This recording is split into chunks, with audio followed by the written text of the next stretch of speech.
It's Waxing Lyrical, baby. Hello, Waxers, and welcome to Waxing Lyrical, Mainz and Dutch. I'm your host, Mainz, and my colleague who's reacquainting himself with text from Dog. It's Mr. Neil Dutton. How are we, Neil? As we say, it is one of the greatest comedy books of the last decade or more, and I'm overjoyed to have found it. If you don't know what we're talking about, just Google it. Text from Dog. It's brilliant. It is basically a dude recounting what he would describe as a text conversation with his dog. It's amazing.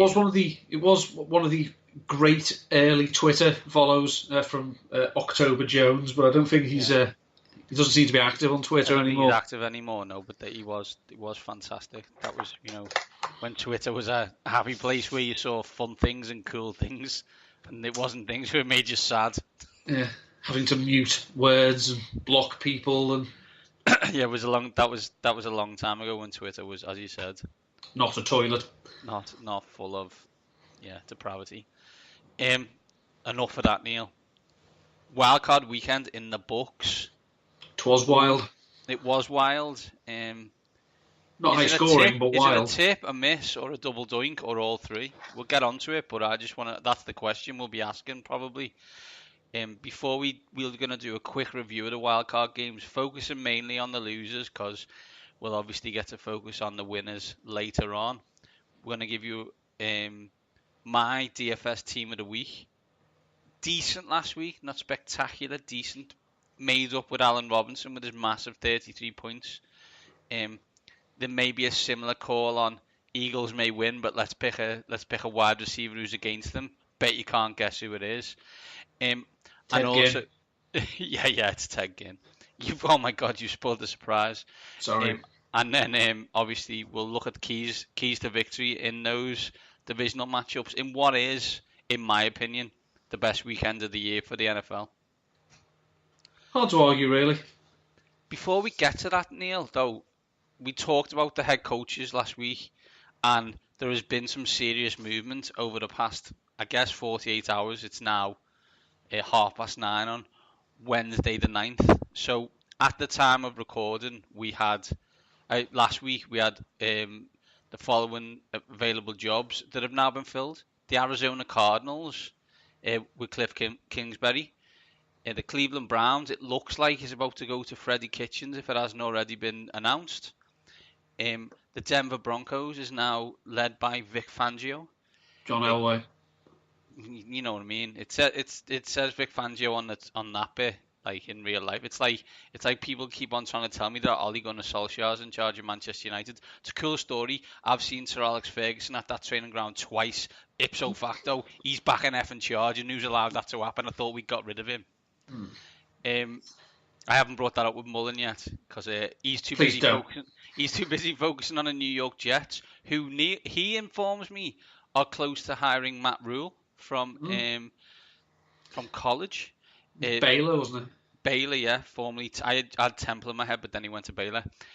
Green Bay Packers have hired Matt LaFleur because he once sat next to Sean McVay, but we'll get on to that.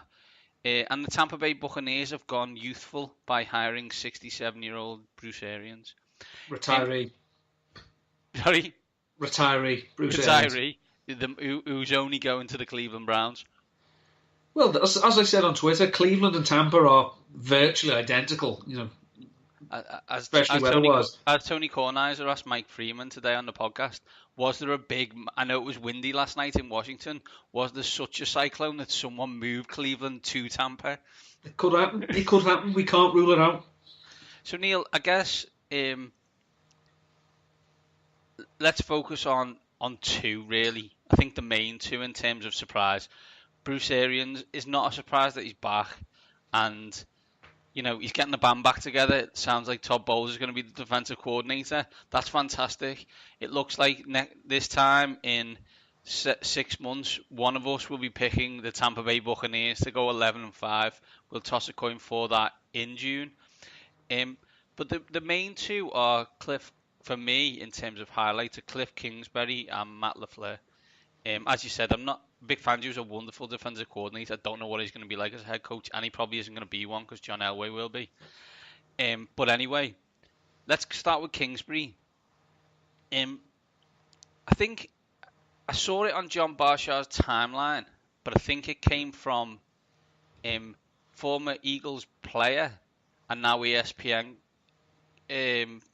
analyst who's Lewis Riddick, who said, "I'm very interested that everyone's trying to get the next Sean McVay when he's 0-1 in the playoffs and Doug Peterson's 4-0. So it looks like the Arizona Cardinals now with a K, for those who are unaware, have hired Cliff Kingsbury, both with Ks. I assume it's not due to his job at Texas Tech, where he had a losing record and only went 8-5 with Patrick Mahomes. It's quite clearly to do with the College Hall of Fame run he had at USC. Yeah, for those who were unaware, he signed as the offensive coordinator about a month ago. Yeah, he was coach of the month. Actually, he couldn't qualify for that because he wasn't even there a month. He's been brought in because, as you say, it's the Sean McVay effect, which, we'll take what you want, because ultimately, let's remember, the Eagles looked into Doug Peterson, they wanted Ben McAdoo. I thank my lucky stars that Ben McAdoo obviously interviewed like an arsehole. I thank our stars every single day. Cliff Kingsbury's been brought in because he's from the Hal Momey, Mike Leach air raid system, which we've seen, as I say, at Texas Tech with Patrick Mahomes, and we've seen those concepts worked in by Andy Reid with Mahomes in Kansas City. So that's what they want. They want offense. It would be interesting to see who his defensive coordinator is, because his Texas Tech defenses were shite. And yeah, they probably did score a lot of points, but this is the NFL now. Obviously, they took Josh Rosen. This move has been brought in to make the best of Josh Rosen by basically putting a system in place where he puts the ball in his playmakers' hands. It is interesting that thing, as I tweeted, I sent to our group text yesterday, that Cliff Kingsbury was drafted by the Patriots in 2003. That would be the year before the Cardinals drafted Larry Fitzgerald. So obviously that's a big thought process. That's a testament to Larry Fitz. But it's basically they're going to bring Cliff Kingsbury in. It's, as we said, it's a job that they are paper thin at the talent positions, and they've already shown they have no patience because they fired Steve Wilkes after a year. And Steve Wilkes has been in the NFL for a long time. Cliff Kingsbury has not. So it's outside the box. But I want to see it first. This is one of those, I don't think I can say too much about it because I want to see it. Yeah, I think that's the issue as well, Neil. Like in the UK especially, not many Big 12 games on UK TV. And if there are Big 12 games on UK TV, it's usually Oklahoma versus Texas. You don't get many Texas Tech games. The last time you probably had Texas Tech games was, Graham Harrell and that ilk. So it's interesting, it's completely, I don't understand it, but I wasn't in the interview room.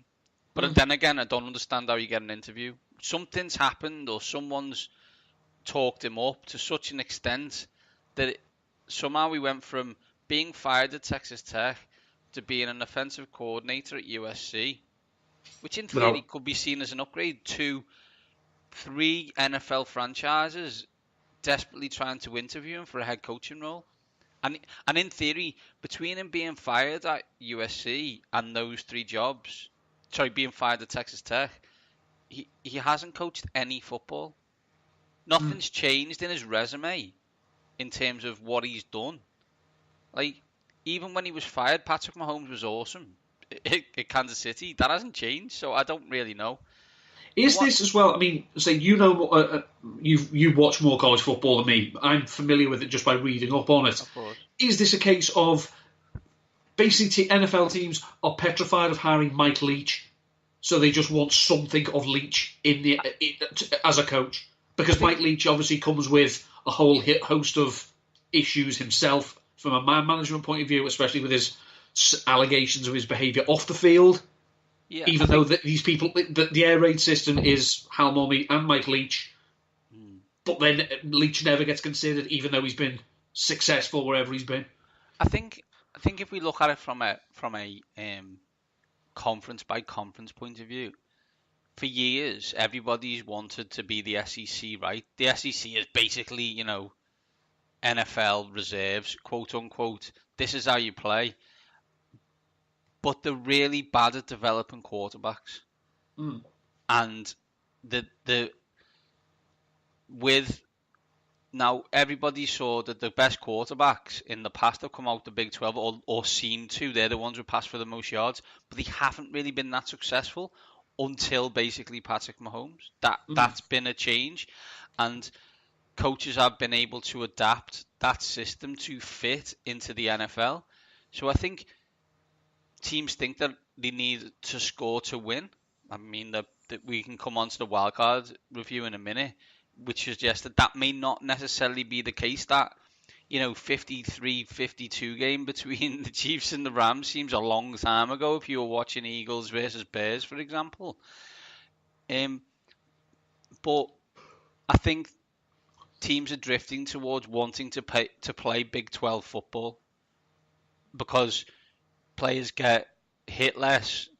You don't need your offensive linemen to block as much or do run blocking especially. So maybe that's the way to go. Can you get at the end of the day, I see the hiring Cliff Kingsbury is not that they can't hire Mike Leach, who isn't actually in the Big 12 anymore. He's at Washington State in the Pac-12. But anyway, but they can't hire Lincoln Riley. Like, I think everyone wants to hire Lincoln Riley, right? Lincoln Riley's got that shiny. Actually got a resume and a shine of Sean McVay.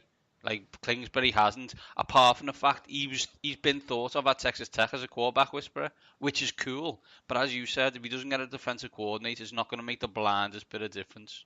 No. And ultimately, he thought Davis Webb was better than Baker Mayfield. That's the issue. Some people say, well, he coached Baker Mayfield and Patrick Mahomes. Did he, though? He kind of binned Baker Mayfield off. And not only did he bin Baker Mayfield off, and I know it's like allowed, but he allowed him to go to Oklahoma. That's like, I don't want him to play for Real Madrid anymore. I'm going to sell him to Barcelona. What are you doing? If people thought Baker Mayfield was pissed off with Hugh Jackson last year, they ain't seen nothing yet when they play the Cardinals this year. No. Although obviously successful head coaches are scared of Baker Mayfield. Of course. According to Ridiculous. Sports Radio, absolutely, because Lincoln Riley wasn't successful. Neil, let's talk about Matt LaFleur, because the Packers are big news, whether we like it or not. I have got no problem with it. They are a massive franchise and always have been. This is, in my opinion, even more bizarre than Cliff Kingsbury. And what I mean by that is, I look at it and I go, he was under Kyle Shanahan at Atlanta and left, and then Shanahan left, basically didn't really want LaFleur. LaFleur kind of said, well, can I be the offensive coordinator here at Atlanta? And they go, no, we're fine. His mate does him a solid in Los Angeles and gets him a job with the Rams, Sean McVay, which he's like offensive coordinator, but like offensive coordinator like me or you could be offensive coordinator for Sean McVay, i.e. I don't do anything, really, because I ain't calling no plays. And then I go to Tennessee and somehow, and I mean this sincerely, somehow make the Titans' offense worse than it was the year before, which we didn't think was feasibly, was absolutely possible. And somehow, given those 3 years of not getting the Atlanta job when you were next in line with Kyle Shanahan, also Kyle Shanahan not taking you to San Francisco, then not doing anything really at the Rams, and then doing a really bad job at Tennessee, gets you a head coaching job in one of the top 5 franchises in the NFL. And I'm not talking like, it's the Dallas Cowboys, or it's Washington, aren't their owners stupid? No. It's the most stable franchise, with the exception of the Pittsburgh Steelers, in the whole NFL, and this dude gets a job. Basically, I think, one thing you can't legislate for Matt LaFleur last year is that Marcus Mariota was not healthy. Now, this is a concern that LaFleur inherited, and it's something that the Titans need to look at, but we'll come to that, a different day. When they did try to pass the ball, they were a lot more creative in what they were trying to do than what Rodgers and McCarthy were throwing up And I do use the phrase throwing up. So I think what the feeling is that if we can, it's that tester thing, that thing we always go back to, what would Aaron Rodgers do in Josh McDaniel's system? Throw for 7,000 yards. So this is okay, well, you've been around Shanahan, you've been around McVay, let's put Aaron Rodgers in that system, in your interpretation of that system. Now, if I was to play negative Nelly on that situation, what I would say was, I have a franchise quarterback who people keep on saying over and over again is the most talented quarterback ever created by a human, who, by the way, has won 1 Super Bowl. And been to one. Super Bowl. And I would, based on the fact that he's had smoke blown up his backside for the last 10 years, has probably got a little bit above his skates and decided that he should run the franchise. Therefore, I would get someone in place who could be bullied by said quarterback. That, for me, it would be the major concern if that's what's going to happen in Green Bay. Much like Favre became the Packers, if you know what I mean. Yeah. Rodgers becomes the Packers. The Packers need to be the Packers with a quarterback. Yeah, it's one of those. Obviously Matt LaFleur must have come across and say, no, we will run my system. And this crap that's going on, that if he doesn't like a play, he just changed it and just basically does it on the fly. That won't fly. That will not stand. I will not put up with it. He's obviously convinced, because as we say, Aaron Rodgers is going to get paid an awful lot of money by the Packers for the next few years. He's going nowhere. Exactly. So Matt LaFleur must have interviewed well, presumably, because, as you say, it's the Green Bay Packers job. So he must have said, no, look, this system will suit Aaron, and we won't have to worry about situations where he will say, I'm not doing that, I'll do my own thing. Because the system we'll put him in will be that good. It'll be like mother's milk to him. He'll want to do it. This is good news, though. I mean, we saw last year that the Tennessee Titans did ride the hot hand at running back. Well, the hot hand in Green Bay is Aaron Jones. So hopefully this brings an end to that, timeshare running back by committee crap with Jamal Williams. So this is good news for Aaron Jones, providing he's fit and healthy. To be fair to LaFleur, I believe they've kept Pettin as the defensive coordinator, which is good stability, and gets that kind. Because again, he's going to be one of those coaches which we use a lot, Neil, due to my background, on the Joe Gibbs style of thing of, what do you know about defense? I just tell a defensive coordinator, get me the ball back as quickly as possible, please. That's kind of his input, because he's going to have to focus on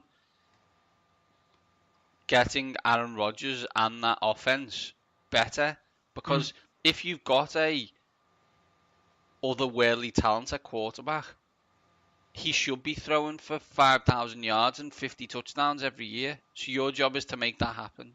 Yeah, and it's as we say, we saw the McCarthy offense stalled when Rodgers wasn't in, and we saw that it stunk in New York with McAdoo. So what we know is the Mike McCarthy offense works with a Hall of Fame talent quarterback. Take him out of it, the offense doesn't work.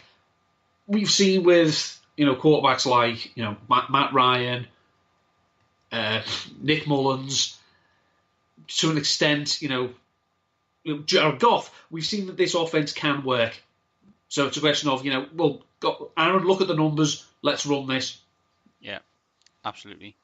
So we'll come back to the coaching searches when we get more names in the frames next week. But let's go straight into that wildcard review, Neil. Plug into the Mainz part 1.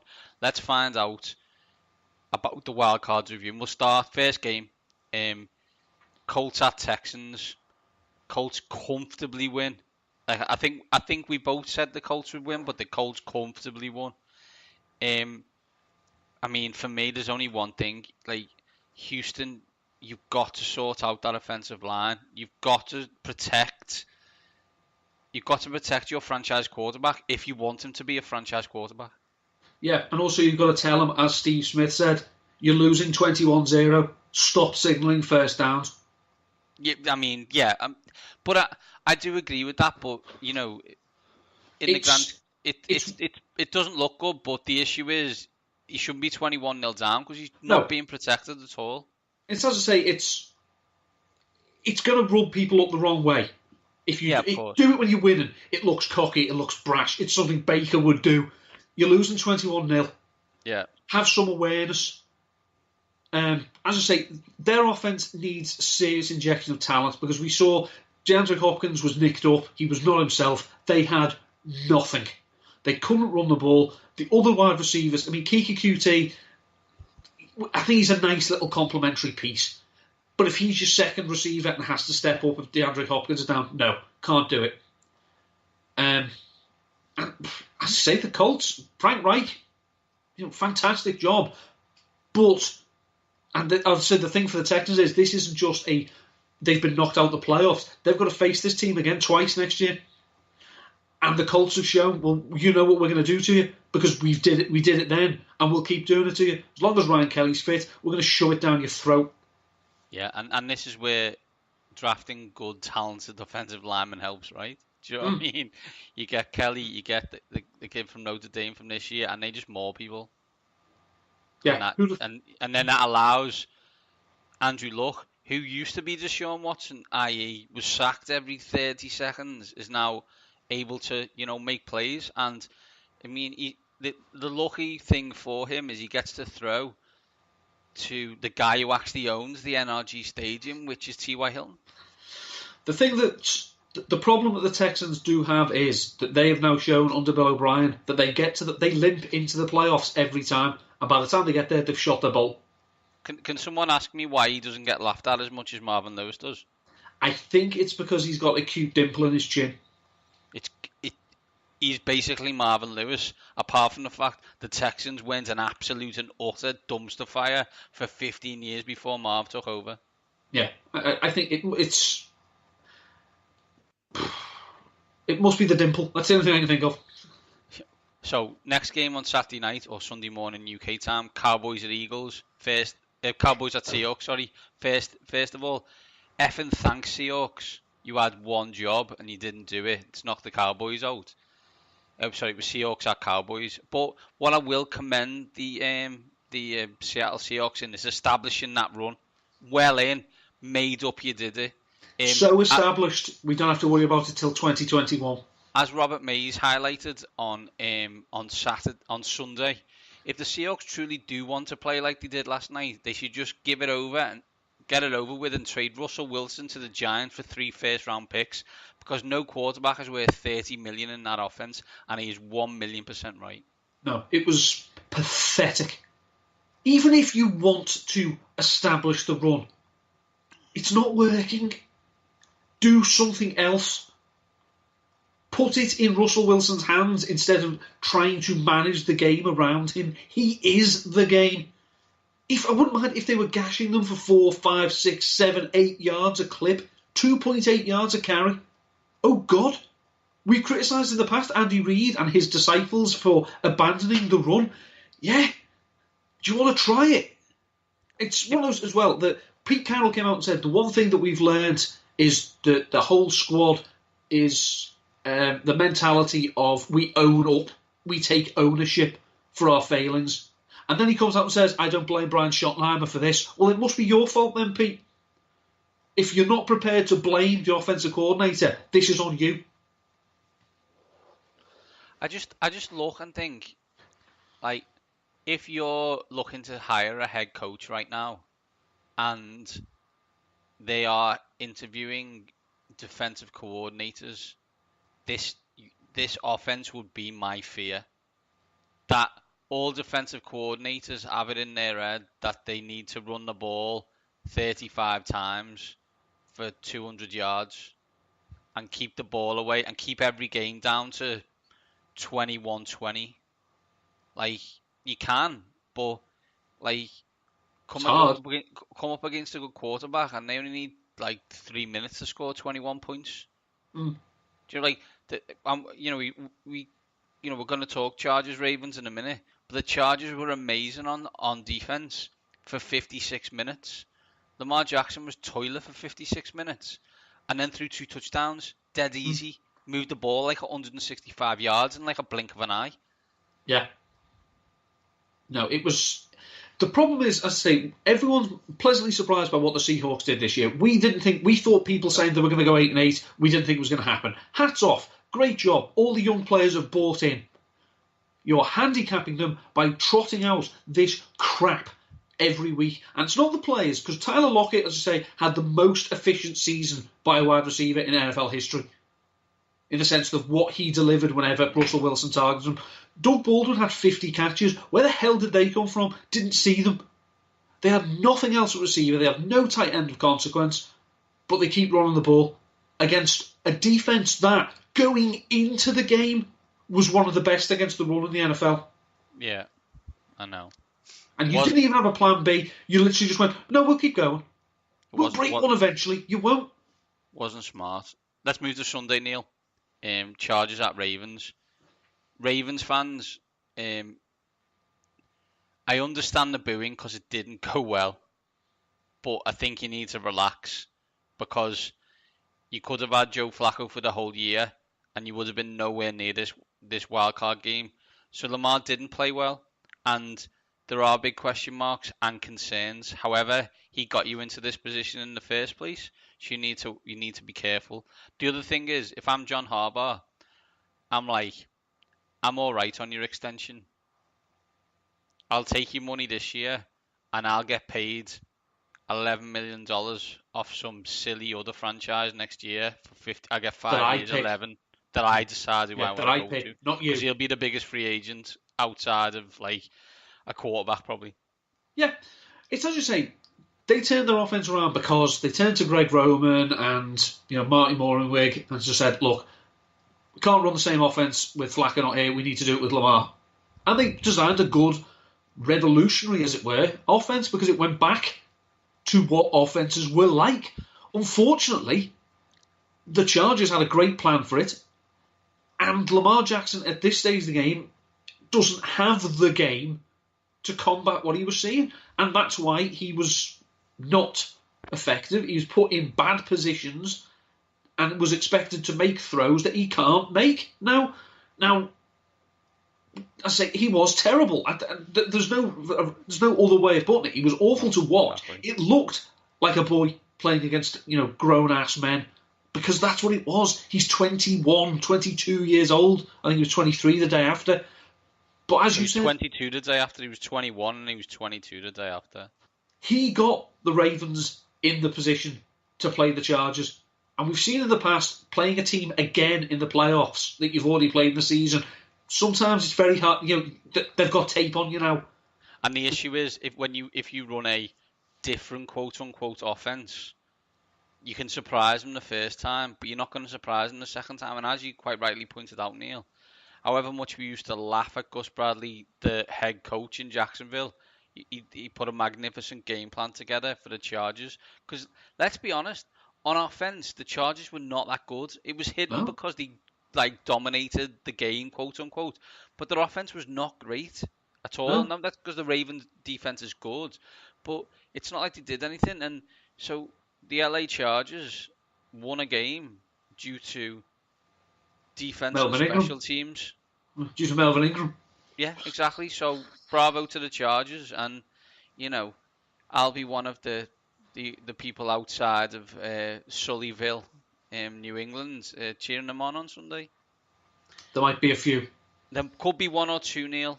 There could be one or two. Unfortunately, when they're 21-3 down after, in middle of the second quarter, we'll all just get back to normality. We'll deal with it when it comes. Final game, Neil, your game. Eagles at Bears. Great to see Chris Collinsworth and Al in a time slot that's suitable for the UK audience. Love that. Did you see how they were dressed as well? Amazing! I didn't know it was Casual Friday. Yeah, Casual Friday on Sunday Night Football. Bravo! Love it. I thought it was brilliant. Bravo! For those who are unaware, me and Neil both have Game Pass. So if you watch those games on Sky, bad news for you. We didn't. No. American adverts are awesome. Although they make you want to be 47 stone. Me and Neil are already planning when we're going to get our cheesy garlic bread, meatball marinara sub from Subway. And also, you get the actual full coverage, and it was pretty cool. The AT&T adverts, by the way, of okay isn't okay. Okay isn't okay. Amazing. Yeah. It's the doctor one. The guess who got reinstated. Well, not officially. That's on me howl every time it came on. If your brakes don't work, something will stop you. You're like, okay. But back onto the game, Neil, as you know, I'm sure there's Chicago Bear fans who want to poke out their own eyeballs. And the longer we talk about this game, we will do. The issue is the same question that we had at the start of the year. How good is Mitchell Trubisky and what is the ceiling for him? Well, let's say in his defence, I don't think he was fully fit. He did have that one scramble that he definitely seemed to pull something, and then he was shy about running again. The Eagles have been torched, really, by mobile quarterbacks this season. They've allowed about 40 or 50 rushing yards to like Marcus Mariota, Dak Prescott, the ilk. So Mitchell Trubisky's legs are obviously a concern, but if he then takes that out of the equation, it played into the Eagles' hands somewhat. They do need players on offense as well, because Allen Robinson was excellent. He needs to put it together for a full 16-game season, and he didn't. He was missed games due to injury. Taylor Gabriel's a nice piece. Is he a number 2 receiver? Probably not. They're obviously going to hope for more from Anthony Miller. The big thing for them, obviously, is can Trubisky be consistent? Because if he's going to be at peaks and troughs, eventually we're going to go into year 3, and it's going to be I'm still not convinced. Can we pay this guy $25 million to have dazzling heights but dizzying lows? You want, as I say, the boring level, really, at the moment, and I just don't think he does that. The big question, of course, is that they're going to have a new defensive coordinator because Vic Fangio's, gone to be Vance Joseph, the next generation in Denver.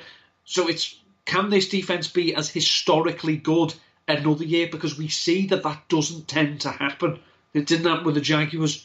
Yeah, they have regression written all over. They have regression written all over them, and I know that I sort of listen to the Ringer NFL podcast quite a lot with Robert Mays, and he is fearful that this was the shot. Right, they had a way to the Super Bowl, and I think they may have, but losing to Philadelphia was not in that script. We'll come on to Philadelphia in a minute because when we get to that game, because I need to understand what magical thing's going to happen this time for you to win. So just remember before we go anywhere, I'm not entertaining that shit. Not entertaining what shit? You know what I'm talking about. We talk about the next game. That's all I'm interested in. Yeah, exactly. I'm not interested in the other stuff. No, I'm just. It's not going to happen. You're not going to talk about it. I'll bring it up and then we'll have 2 seconds of silence and I'll ask a different question. Neil, DFS is still upon us, so as always, I would like to give people my insight onto what DFS team I will be picking this week for the divisional weekend, so let's do it. Mainz and Dutz, Daily Fantasy Team of the Week. Show me the money. Show me the money indeed, Cuba Gooding Jr., show me the money indeed. 50,000, quarterback, 2 running backs, 3 wide receivers, a tight end, a flex, and a defensive special teams. Quarterback this week, Neil. Fearful, but strangely taking a punt on Dak Prescott, 5,200. If the Cowboys win this game, they will run a lot, and Dak Prescott will be involved in said run. I think, regardless, he will run for a score against the LA Rams. And also, you would expect the Rams to go all out to stop the run, which should allow him a lot of opportunities to throw the ball 1,000,000 times to Amari Cooper. Yep. Running back 1, I mean, for me, it's obvious. Alvin Kamara, 7,300, Philadelphia. At the Saints, I think it's a shootout. Now, I don't think it's the same game that we just watched, Chicago against Philly.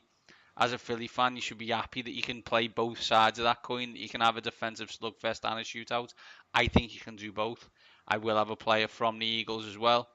Alvin Kamara is probably, well, imagine being Alvin Kamara and the 3rd most talented player on offense. It's pretty special offense from the New Orleans Saints. I've got him 7,300. Running back 2, James White, New England Patriots, playing the Chargers, 4,900. Stuff will go through him because I'm not convinced it goes through Gronkowski and Edelman as much now as it used to, and I think that White picks up the slack on that this week, especially against the Chargers. There was the statistic. I think they'll look to pick up. Yeah, sorry. I think they'll look to pick on the linebackers that never played last week, if you know what I mean. And he'll be in that space. There was the statistic that of the starting quarterbacks of the playoff teams, the quarterback with the lowest completion percentage of throws 20 yards down the field is Tom Brady. Well, that's no Gronk, no Josh Gordon, obviously. That's not really Edelman's game. Philip Dorsett and Chris Hogan are meh. So yeah, it is going to be. They're going to have to dink and dunk. Yeah, it's going to be that kind of paper cut offense, which is worked in the past. I'm sure it will work again. Wide receiver 1 is Michael Thomas. Allen Robinson the third got 33 points in DFS against the Eagles last week, and the Bears only scored 15 points. So Michael Thomas is in for a big week, 7,900. Wide receiver 2, Houston Texans owner T.Y. Hilton. He's coming against the Kansas City Chiefs, who are secretly terrible on defense. Don't tell anyone. Kept that very quiet. 6,700. Ty will do well, I expect. Wide receiver 3. Finally, that trade is paying off. It's Golden Tate, 4,600. How is he alive after that hit? I don't know. I don't know. It really annoys me. It really annoys me that Golden Tate is on the Philadelphia Eagles, because I really like him a lot. This is a player who is scheduled to be a free agent in 3 weeks. He sees that hit coming and doesn't take a business decision, but still tries to catch the ball. Does he not take a business decision, don't he? He catches it and then swaps arm because he knows he's about to get whacked. Yeah. Like, that kind of brain, just unbelievable. So he's 4,600. They have struggled against slot receivers somewhat, Saints. Not struggle because the defense has been very good, but they have been slightly weaker inside than they have been outside. Yeah, tight end, there's 2. My pick is Eric Ebron against the Chiefs again. Don't know if anyone's noticed, but Eric Ebron in a Colts uniform loves a touchdown. I don't know if it's just passed anybody else by, but I've been keeping a close eye on. It's on the down low, I know, but I think he likes a touchdown. He is questionable at the moment and didn't practice yesterday. I'm not sure about today. If he can't play, I've still got enough money to bring in Zach Ertz, who I think catches 95% of every pass play done by the Philadelphia Eagles. And in PPR, that may be beneficial. Yeah, Saints aren't that. Saints are quite good against tight ends. They've got quite athletic linebackers. But Nick Foles is still going to throw to him, because 75% of all Eagles plays include a route to Zach Ertz as its second option. Well, yeah. Flex is Damian Williams of the Kansas City Chiefs, 5,100. Bit of a reach because of how well the Colts played last week, but I feel it's got a bit of shootout potential, and they're going to need Damian Williams in that dump-off kind of situation, especially with Darius Leonard coming to feast on Patrick Mahomes et al. And defense and special teams, San Diego Superchargers. So well. I was as well. San Diego Superchargers, obviously LA, 2,400. Do they get to Brady and sack him? Yeah, probably. Does Bagley kick a few field goals? I hope so, because I just feel it feels better when the Chargers don't lose due to a kicker. The money badger. Amazing. Do they win? I doubt it. But I think you get some stuff off there, and I wouldn't be surprised to see Derwin James with an interception. So that's quarterback Dak Prescott, running back 1 Alvin Kamara, running back 2 James White, wide receiver 1 Michael Thomas, wide receiver 2 T.Y. Hilton, wide receiver 3 Golden Tate, tight end Eric Ebron, flex Damian Williams, and the defense and special teams the Los Angeles Chargers. If you want a game, I'm Mainz 7 on DraftKings. Come and find me and let's have a go. Neil, let's get to the business end and let's do some divisional picks and some keys to victory. So first game, again, involves the Indianapolis Colts. They are facing the Kansas City Chiefs. Chiefs are favoured at the moment by 5.5. What's the key to victory, Neil? The key to victory for the Chiefs is that they can't keep expecting Patrick Mahomes to do the miraculous. They need to stay on track and they need to hit big plays because that's what this offense is. Obviously, with the likes of Travis Kelce, Sammy Watkins if he's available, the running backs catching the ball, they do rely on an awful lot of yak. But Tyreek Hill obviously is faster than anyone else on the planet probably playing football. If they can hit on the big plays or at least keep the threat alive, then they should be okay. But the most important thing they have to do, and this is a criticism of Andy Reid in the playoffs, especially the Kansas City Chiefs against the Colts in the playoffs, they have to stay aggressive. They cannot go into their shell because Andrew Luck has shown he can score points just as quickly as they can. I look at it and I see it coming down to one thing. Can you stop the run, Kansas City? Can you stop them giving time? Can you stop play action being a thing? Can you stop Marlon Mack moving the ball? If you can, you will be okay. Also, Kansas City fans, you're gonna have to bear in here. You're gonna have to settle down. Don't get nervous. We were talking about it for the Bears side on Sunday, didn't I? I said, don't get scoreboard watching because you know and I know. Colts get the ball first, they score. And it'll take a long time. Chiefs will go 3 and out. Colts get the ball back. Let's say they kick a field goal. And we've got 30 seconds left in the first quarter and they're 10-0 down. And all you can see on, I'm not sure what channel this game's on actually, is that all you see now is stats of Andy Reid losses at home. Or how many games have Kansas City Chiefs lost at home in the playoffs? Like the last time they won at home was 1995. You start seeing them statistics that no one wants to see. You're gonna have to. The Colts is not the team you wanted to play. Like somehow you've got the hardest matchup as the number 1 seed, but that's just the way of the world. Tough titty.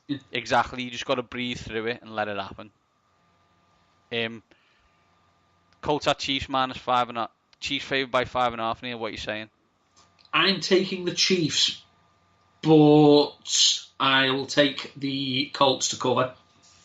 Yeah, I'm going to take the points. I'm going to take the points, and I feel for you, Kansas City, because you want no part of some kind of 3-point game, and I understand that. I know why. It makes sense to me.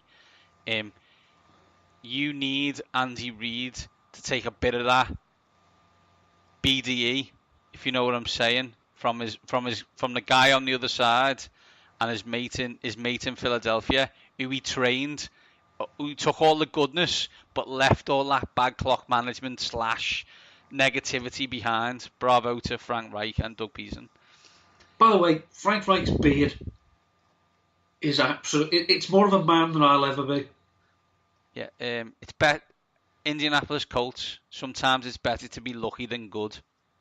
And believe me, having Frank Reich as your coach is lucky because you didn't want him. And how that owner is an owner, I have no idea. Next game, Dutton. Cowboys at Rams. Key to victories, please. Keys to victories, the Cowboys need to run the ball. I need to stay run the ball because we've seen that, it's what they do. It's what they want to do. The Rams can be had on the ground. For as great as Aaron Donald is and as effective as Ndamukong Suh has been, they have given up yards on the ground. The Cowboys need to keep. They need to keep Gurley, Goff. Need to keep them on the sideline. What the Rams need to do is not let Todd Gurley become a peripheral part of the game plan. He has to stay involved. They need to keep him involved, even if the scoreboard goes south, but it doesn't. Because since they've acquired Amari Cooper, the Dallas Cowboys are 8-2 with a point differential of 0. That's right. They do not get away from teams. They keep you in it. So there's no reason for the Rams to stay away from Todd Gurley. If he's fit and he's healthy, which he should be after a big rest, it has to go through him. I'm still trying to get my head around how you win 8 out of 10 and don't score any points. It's simple this, and I should know because I know Sean McVay. He was an offensive coordinator for my team in a playoff game against the Green Bay Packers at home.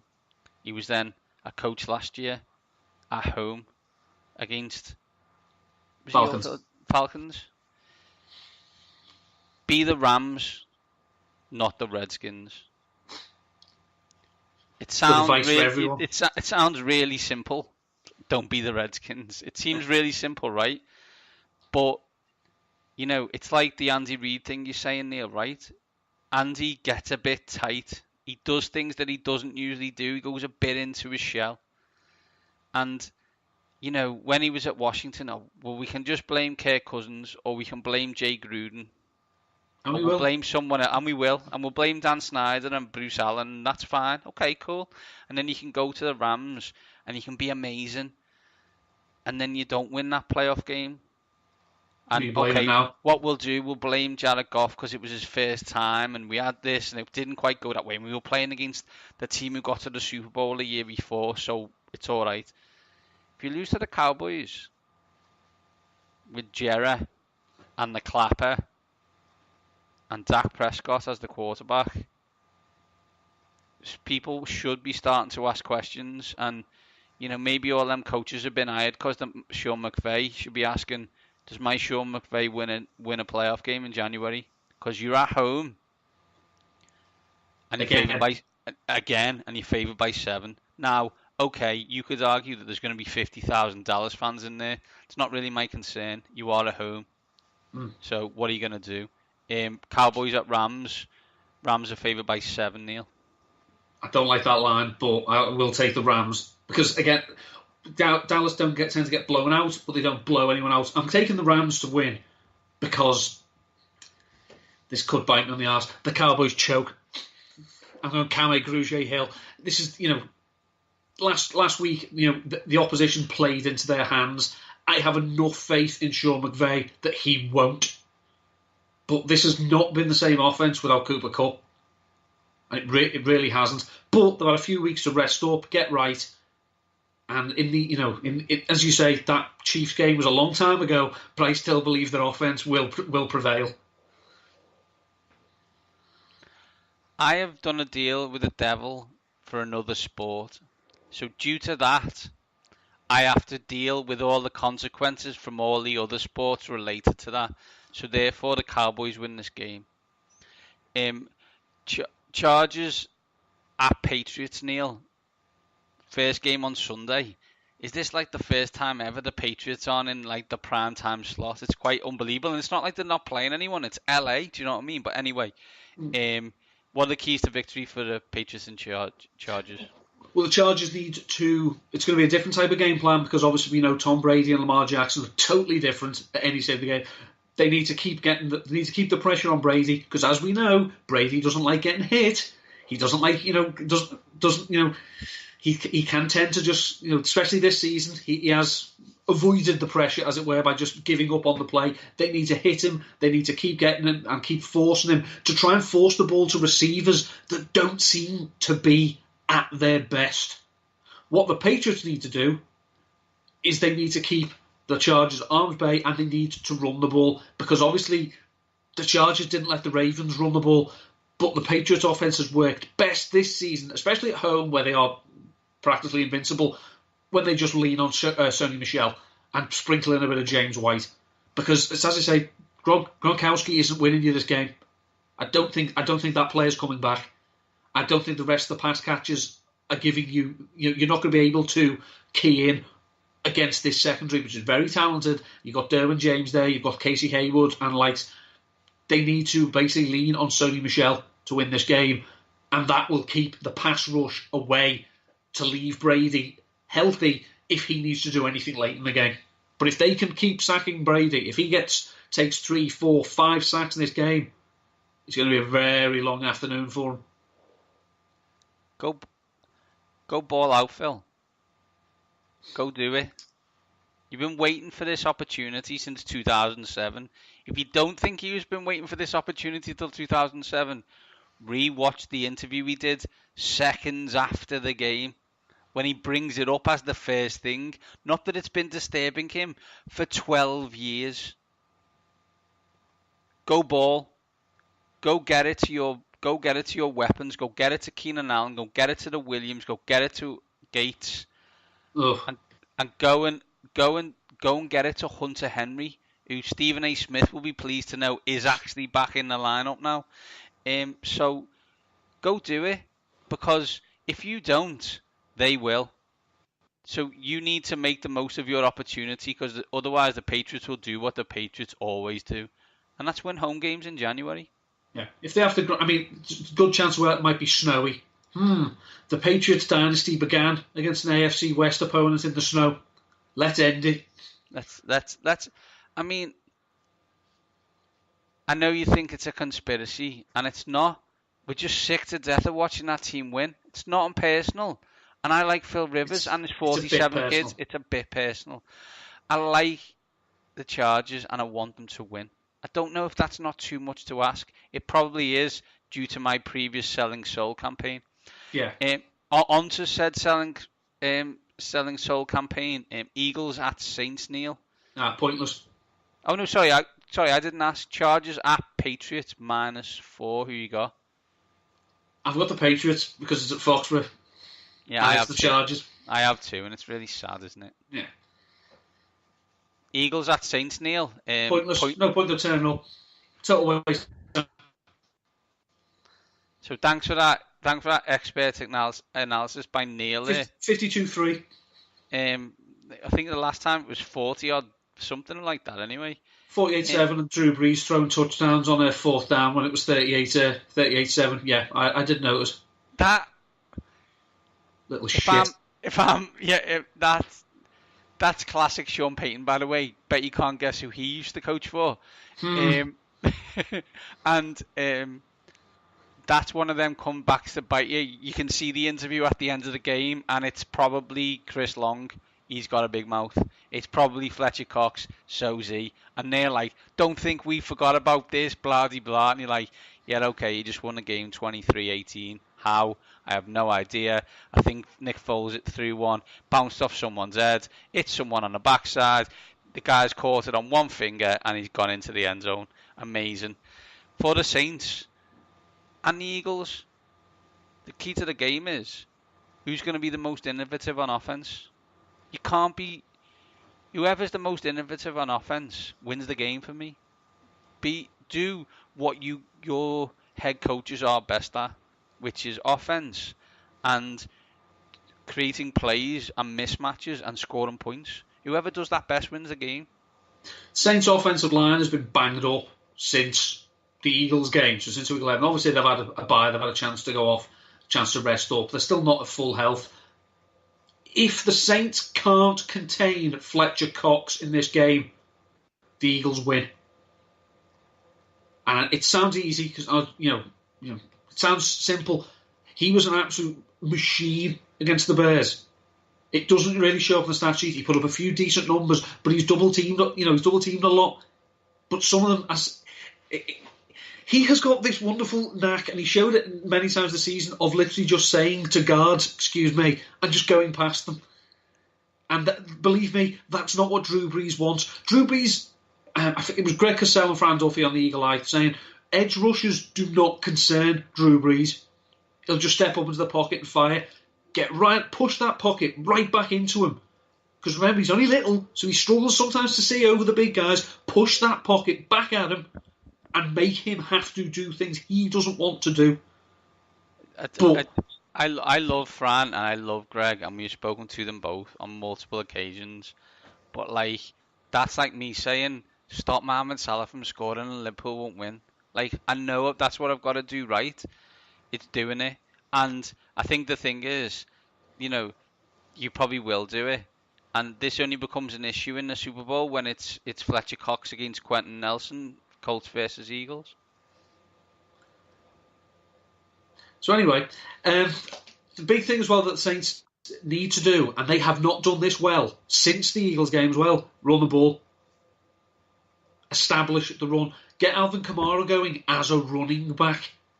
Because we saw last week, I'm not comparing them per se to Tarancone because I think Kamara is by far superior, but Tarancone was an absolute non-factor last week because the Eagles shut him down. So they've seen the blueprint for how to stop players like that.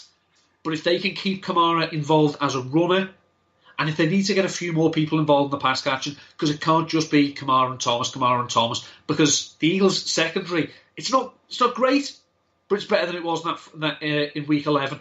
It's got players, making like Avonte Maddox and Crayvon LeBlanc, who Jim Schwartz said he'd never heard of before the Eagles picked him up off waivers. So, brilliant. Something else that me and Jim Schwartz have in common, apart from being dislikable, is I'd never heard of him either. But, as I say, it's not going to matter because the Eagles are going to get absolutely taught. Eagles at Saints. Saints are favoured by 8. I assume you're taking the Saints then? Oh, I'll take the Saints, and, they're well over. So, my understanding is that the quarterback for the Philadelphia Eagles, his nickname is Big Dick Nick. Mm-hmm. And the quarterback isn't adequately sized Carson. Therefore, I'm going to take the Eagles and the bringing about the apocalypse of the NFC Championship game of Eagles at Cowboys, which, in theory, no one outside of Philadelphia and Dallas would want either team to win. They hate us because they hate us. Exactly right. My God, I if that happens, I don't know how I can put it this way. Words can't describe how I don't want that to happen, because then I've got to make a business decision on who I want to win that game. Well, yeah, I mean, it's going to be tough for you because obviously you have to make that decision. And then if one of those two teams plays in the Super Bowl and Liverpool do their choke job, it's just not going to be a good year for you. That's not going to be. That's me going into hiding. My issue isn't on the Liverpool choke job. My issue isn't the Liverpool choke job. My issue is they get 95 points, which is the highest ever, and come second. Then, unfortunately, Paul's not here at the moment and won't be for eternity, as he's living in a cupboard in his house in the pitch black, rocking gently. That's like that. I remember was it 400 meters or something like that a few years ago. Second place broke the world record. Yeah. So how pathetic, how do you explain? You're the fastest, you're the faster than anyone has ever been before, except for the guy who won. Except for that guy who's got the gold medal. Yeah, but you did great. Yeah, bravo. PB. Yeah. Shoot me now. Neil, that's it. 58 minutes. So we best get out of here. Is there anything that people can be reading of yours prior to these divisional matchups? I've been writing a few draft prospect previews for Rotoviz on, shocking, tight ends. So obviously at the moment I have written some for Isaac Norter of the Georgia Bulldogs. Excuse me. Caden Smith of Stanford. Stanford apparently, haven't done too badly producing tight ends recently. Noah Fant of Iowa, just for friend John Barshard. And I've got a few more to do. I think, what's his name? Dawson Knox of Ole Miss I've done as well. And I still need to do... What's his name? Regardless, I've still got another one to do. But that's pretty much it. Once the NFL stops, I'll do some historical comparisons for rookies, looking back on players this year who, rookie players this year, running back and tight end, and comparing their rookie seasons to past players, and then forecasting what those players can look forward to in coming season. But I'll say that'll be once the Super Bowl has been and gone. Neil is at N.13. I am at Mainz7. Combine me at waxing_lyrical. Enjoy the best weekend of NFL football. Be good. Let's hope we get what we all want, but we all know what's happening. We're getting Colts at Patriots and Eagles at Cowboys, and due to that, this may be the last show, and these guys are out.